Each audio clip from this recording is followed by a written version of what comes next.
Hi. Hello. నమస్తే. Welcome to our village Sattakodalu channel. ఈరోజు ఒక మంచి స్వీట్ రెసిపీతో మీ ముందుకొచ్చేసానండి. మా ఇంట్లో అయితే స్వామి మాల వేసుకున్నారండి. మా స్వామిలైతే పీఠం దగ్గరికి పూజలోకి రవ్వ లడ్డు అయితే చేయమన్నారు. సో, ప్రాసెస్‌లోకి వెళ్ళిపోదాం వచ్చేయండి. సో, ముందుగా అయితే 2 కేజీలు గోధుమ రవ్వ తీసుకోవాలి. ఈ రవ్వలోకి మేమైతే కొబ్బరి తురుము కూడా వేస్తున్నామండి. టేస్ట్ చాలా బావుంటుంది. ఒక 3 కొబ్బరికాయల తురుము తీసుకొని, ఈ రవ్వలో వేసుకొని బాగా కలుపుకోవాలి. మొత్తం కలిసేంత వరకు బాగా కలుపుకొని పక్కన పెట్టుకోవాలి.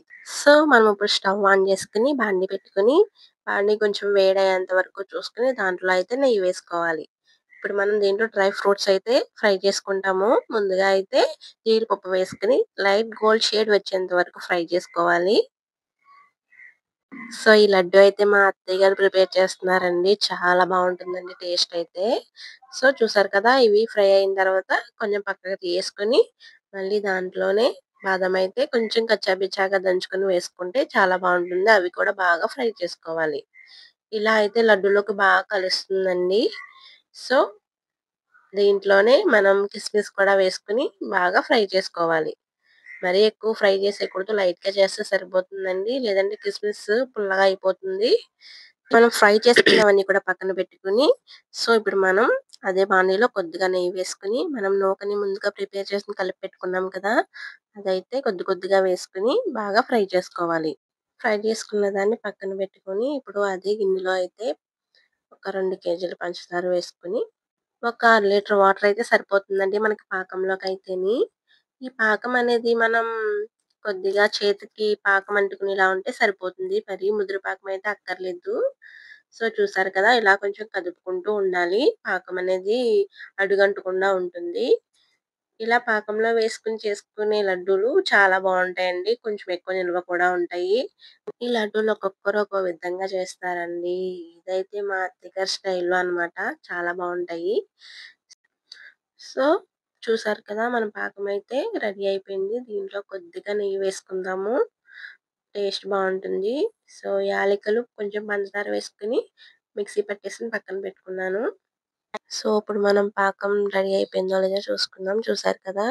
పంచదార అంతా కరిగిపోయి ఇలా చేతికి అంటుకుంటే సరిపోతుందండి పాకం. మనకి పాకం అయితే రెడీ అయిపోయిందండి. మనం ఇప్పుడు ఈ పాకంలో కొద్ది కొద్దిగా నూక వేసుకుంటూ కలుపుకుంటూ ఉండాలి. ఉండలు కట్టకుండా మంచిగా ఇలా కలుపుకోవాలండి. నూక వేసే కొలదు టైట్‌గా అవుతుంది. మనం బాగా కలుపుకోవాలి. సో, చూసారు కదా! మనకి లడ్డూలు చుట్టుకోవడానికి రవ్వ అయితే రెడీ అయిపోతుంది. చూసారు కదా! పాకం అంతా కరెక్ట్‌గా సరిపోయింది. ఇలా ఉంటే మనం లడ్డూలు చుట్టుకోవడానికి సరిపోయినట్టేనండి. సో, ఇప్పుడైతే మనం ముందుగా ఫ్రై చేసి పెట్టుకున్న డ్రై ఫ్రూట్స్‌లన్నిటిని కూడా వేసుకొని బాగా కలుపుకోవాలి. ఇందాక మనం ముందుగా ఆడపెట్టుకున్న యాలకుల పొడిని కూడా అప్పుడే వేసుకోవాలండి.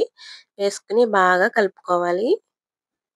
ఇవైతే పూజకాడెట్టి లడ్డూలు కదా అని చెప్పేసి మా అత్తయ్య గారు కొంచెం నెయ్యి ఎక్కువగానే వేశారండి. ఇష్టం ఉంటే వేసుకోవచ్చు. లేదంటే లేదండి. సో, ఇలా అయితే మనకి లడ్డూలు చుట్టుకుంటానికి రెడీ అయిపోయినట్టే. లడ్డూలు చుట్టుకున్నప్పుడు గనక నూక కొంచెం డ్రైగా అనిపిస్తే చిక్కని పాలు బాగా మరగబెట్టుకొని కొంచెం చెయ్యి తడి చేసుకుంటూ మనం లడ్డూలు చేసుకుంటే సరిపోతుంది. మాకైతే ఈ లడ్డూలు 100 లడ్డూలు పైనే వచ్చినాయండి. స్వామిలికి కదా! ఎక్కువ మందే ఉన్నారని మేమైతే ఎక్కువ క్వాంటిటీలోనే చేశామండి. సో, చూసారు కదా! నోరూరించే రవ్వ లడ్డూలు రెడీ. స్వామిలికి కూడా చాలా నచ్చినాయంటండి. అందరూ బాగున్నాయన్నారు. సో, మీకు కనుక ఈ వీడియో నచ్చినట్లయితే ప్లీజ్ లైక్, షేర్, సబ్స్క్రైబ్.